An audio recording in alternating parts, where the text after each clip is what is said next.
स्वागत है आपका आपके अपने YouTube channel Arihant Hindi education में।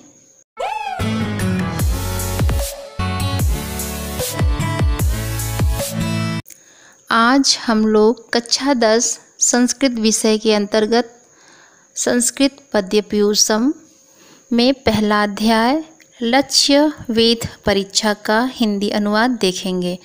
तो चलिए, लक्ष्य वेध परीक्षा का अर्थ होगा निशाना लगाने की परीक्षा। मेरी वीडियो को आप लोग जब भी देखिए अपने किताब को ज़रूर खोल लीजिए और देखिए आपकी किताब में थोड़ा सा हिंदी में दिया हुआ है। लक्ष्य वेध परीक्षा के निम्न श्लोक महाभारत के आदि पर्व के 23वें अध्याय। ध्यान दीजिए, महाभारत का आदि पर्व का कौन सा अध्याय है? 23वां अध्याय से लिया गया है।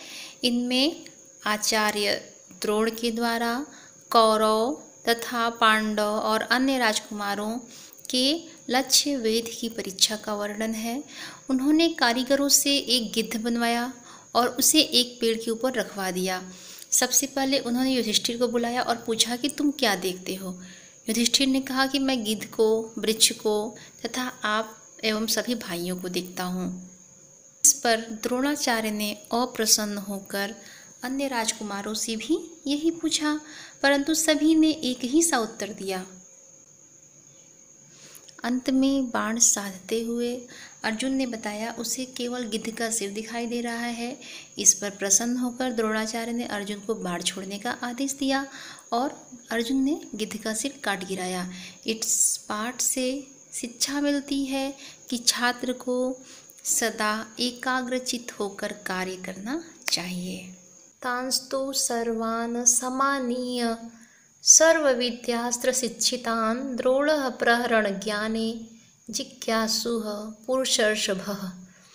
तांस्तु मतलब उनको, या तो प्रहरण ज्ञाने का मतलब होता है निशाना लगाने के लिए। जिज्ञासु का अर्थ होगा जानने की इच्छा रखने वाले। पुरुषर्भ मतलब होता है पुरुषों में श्रेष्ठ। तो इसका आप संदर्भ देख लीजिए। प्रस्तुत श्लोक हमारी पठित पाठ्य पुस्तक संस्कृत पद्य पीयूषम के लक्ष्य वेध परीक्षा नामक पाठ से लिया गया है। तो अस्त्र ज्ञान के विषय में जानने की इच्छा वाले पुरुषर्भ मतलब पुरुषों में श्रेष्ठ द्रोणाचार्य ने सभी विद्याओं और अस्त्रों में शिक्षित उन सबको इकट्ठा कर अस्त्र विद्या की परीक्षा लेना चाहा। अर्थात कि आचार्य द्रोणाचार्य ने अपने शिष्यों कौरव और पांडवों का परीक्षा लेना चाहा, जिसका की शिक्षा उन्होंने दिया था, तो इसलिए उन्होंने सबको इकट्ठा किया। कृत्रिम भास्मारोप्य विच्छाग्रे शिल्पिभिः कृतम् अविज्ञातं कुमाराणां लक्ष्यभूतमुपादिशत्।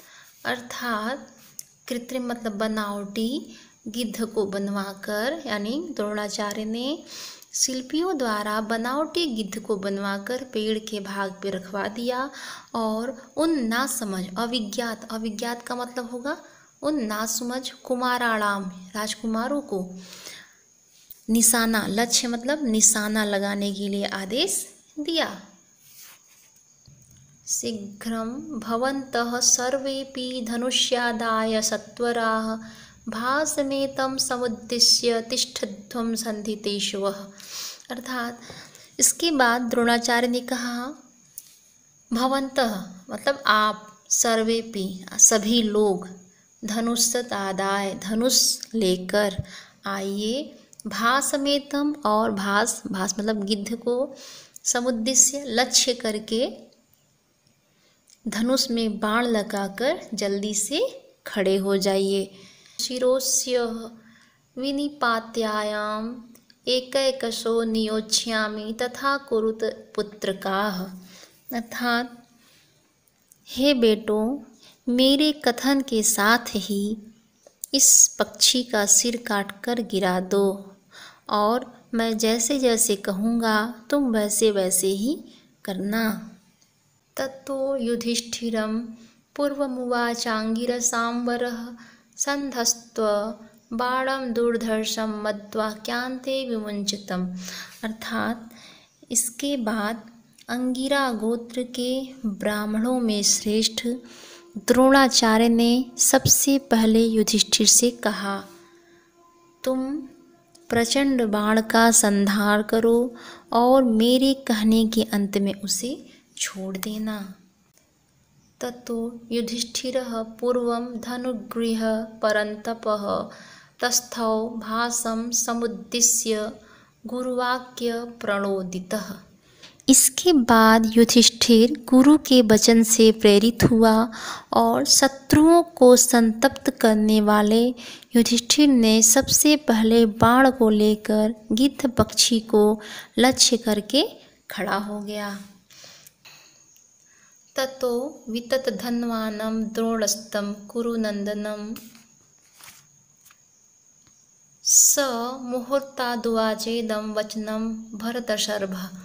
अर्थात हे भरतवंश में श्रेष्ठ, फिर धनुष ताने हुए उस युधिष्ठिर से थोड़ी देर बाद आचार्य ने यह वचन कहा। अर्थात जब युधिष्ठिर धनुष को तान करके खड़े हो गए तब आचार्य द्रोणाचार्य ने उनसे यह कहा, पश्यैनं त्वं द्रुमाग्रस्थं भासं नरवरात्मज पश्यामीत्येवमाचार्यं प्रत्युवाच युधिष्ठिरः।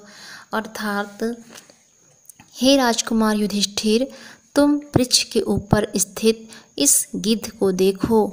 युधिष्ठिर ने गुरुजी को उत्तर दिया, देख रहा हूँ। प्रत्युवाच मतलब उत्तर दिया। युधिष्ठिर ने उत्तर दिया, पश्यामि तेवम आचार्य, यानी हे आचार्य मैं देख रहा हूँ। स मुहूर्तादिव पुनः द्रोणस्तं प्रत्यभासत अथ वृक्षमिमं मा वा भ्रातृन्वापि प्रपश्यसि। अर्थात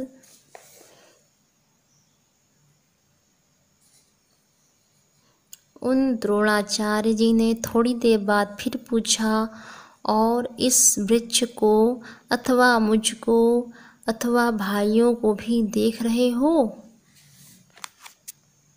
तमुवाच स कौन्तेयः पश्याम्येनं वनस्पतिं भवन्तं च तथा भ्रातॄन् भासं चेति पुनः पुनः। उन कुंती पुत्र युधिष्ठिर ने द्रोणाचार्य जी से कहा, मैं इस वृक्ष को, आपको तथा भाइयों को और गिद्ध को बार बार देख रहा हूँ।